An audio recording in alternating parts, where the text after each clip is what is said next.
আপনার ধ্বংস হওয়ার জন্য বাইরের মানুষের দরকার নাই। আপনার যে খুব ক্লোজ মানুষ, যাদের সাথে আপনি সবসময় চলতেছেন, এরকম মানুষ কয়েকজন হলেই যথেষ্ট আপনাকে ধ্বংস করার জন্য। আপনি ফিল করতেছেন না আপনার প্রিয় মানুষ, কাছের মানুষগুলো হয়তো আপনাকে খুব কেয়ার করে।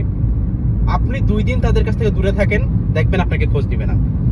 আপনি আসার পর তারা আবার বলবে তুমি কোথায় ছিলে, তোমাকে মিস করেছি। কিন্তু তারা কিন্তু একবার আপনাকে ফোন করে নাই, তারা কিন্তু একবারও বলে না এই মানুষটা কোথায়, এই মানুষটাকে একটু ফোন দেই। কিন্তু এই মানুষটা অভিনয় করে। আর এই মানুষগুলো যদি আপনাকে ধরে একবারে নিঃশেষ করে ছেড়ে দিবে, ধ্বংস করে ছেড়ে দিবে। তাই সেই সমস্ত মানুষ থেকে দূরে থাকুন যারা আপনার প্রতিনিয়ত খেয়ে ধ্বংস করতে চাই, প্রতিনিয়ত আপনাকে ধ্বংস করার জন্য উঠে পড়ে বসে আছে। যে মানুষগুলো আপনাকে সবসময়ই চাই যে আপনি কিছু যেন করতে না পারেন।